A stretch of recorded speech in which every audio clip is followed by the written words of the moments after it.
Support for this podcast and the following message is brought to you by E-Trade from Morgan Stanley. With E-Trade, you can dive into the market with easy-to-use tools, $0 commissions, and a wide range of investments. And now there's even more to love. Get access to industry-leading research and insights from Morgan Stanley to help guide your decisions. Open an account and get up to $1,000 or more with a qualifying deposit. Get started today at etrade.com. Terms and other fees apply. Investing involves risks. Morgan Stanley Smith Barney, LLC, member SIPC. E-Trade is a business of Morgan Stanley. On today's Smart 7, Rachel Reeves delivers massive welfare cuts, the Atlantic release attack plan texts, and much more. It's Thursday, 27th of March, it's World Theatre Day, and happy birthday, Halle Bailey. The Smart 7. It's news, but not the news.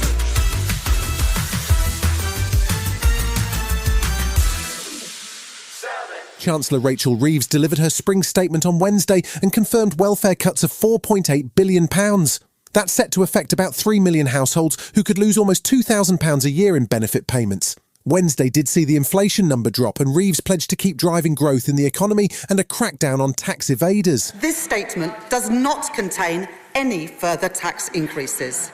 But when working people are paying their taxes while still struggling with the cost of living, it cannot be right that others are still evading what they rightly owe in tax. The Office of Budgetary Responsibility was warning that with growth projections at just 1% and the potential for Donald Trump's tariff war, that the picture is still grim. Paul Johnson of the Institute for Fiscal Studies says there's still a risk that taxes could rise before the year is out. I don't think this statement will make anyone feel any better off. It'll make a small number of people feel quite a lot worse off. I think what it risks is setting up some more tax rises come the autumn. The proposed ceasefire across energy targets and the Black Sea didn't seem to be working too well as Russia launched another wave of drone attacks against Ukraine on Wednesday.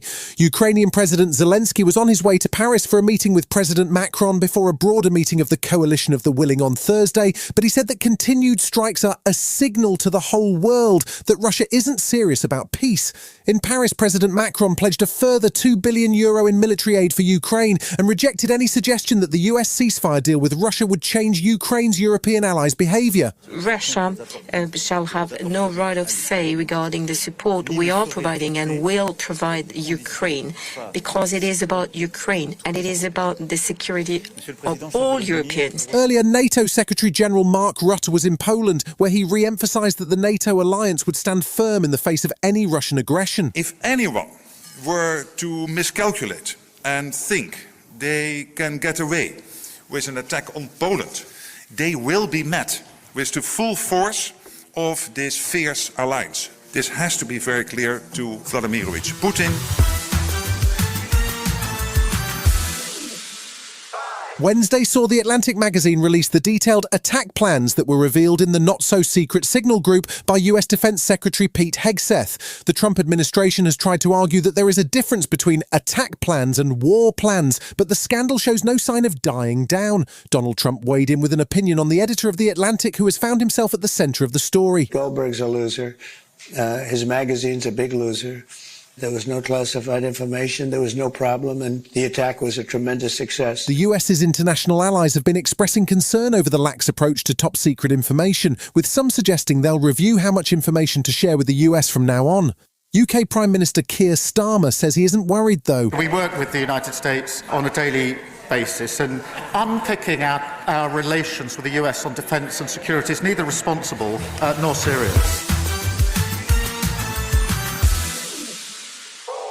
There was a dramatic move in Istanbul on Wednesday as pro-democracy protests continued over the arrest of popular mayor Ekrem İmamoğlu. He was imprisoned last week and is awaiting trial on charges of corruption, but he had also been selected to run as a candidate against current President Erdogan, which triggered the protests. The Istanbul City Council, which is run by the opposition CHP, elected an interim mayor to run the city while the current mayor is locked up, a move that is intended to stop President Erdogan appointing a government trustee to run the municipality.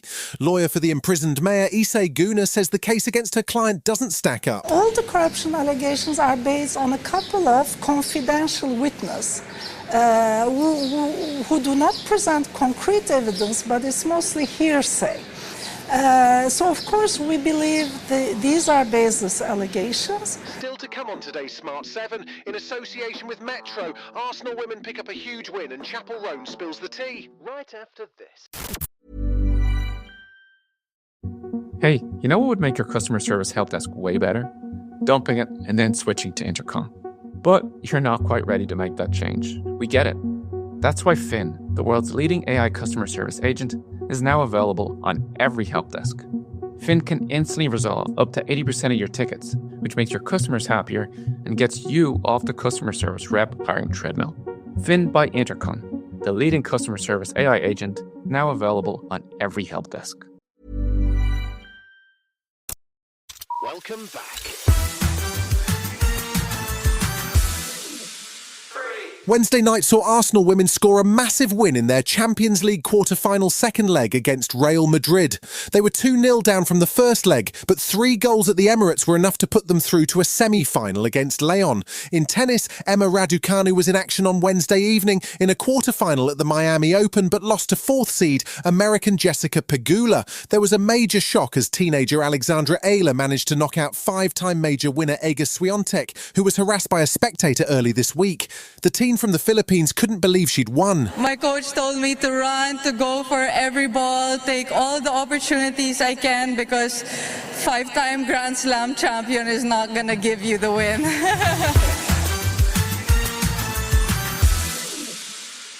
Chapel Roan has been on a hugely successful run recently, picking up a Brit Award and a Grammy so far in 2025. She's famously not a fan of the media, though, or obsessive fans, so it was a surprise to see her turn up on one of the biggest podcasts on the planet, Call Her Daddy.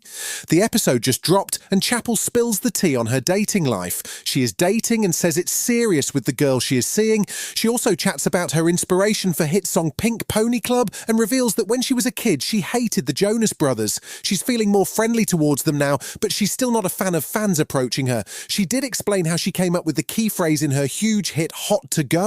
I was standing in line.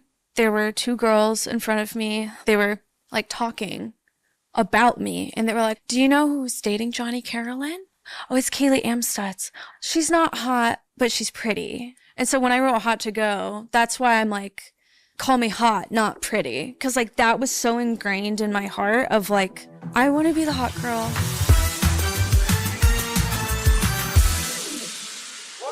Last summer, we had a bit of a run on nun-based horror movies, including Sydney Sweeney as a nun in Immaculate. Maybe 2025 is going to be the year of the priest, with Conclave and now a new exorcism horror movie called The Ritual. It's a dark and scary-looking tale based on real events or true events according to the trailer, and there's plenty of neck-cracking, eye-rolling demonic drama. It stars Al Pacino doing a peculiar accent, along with Dan Stevens, Abigail Cowan and Ashley Greene, and it's due to hit cinemas this summer. We are the Lord's army in this battle. The devil will do whatever it takes to foil our plans. We must be resolute and hold back the dark. You've been listening to The Smart 7. We'll be back tomorrow at 7 a.m. Hit that follow button and have a great day.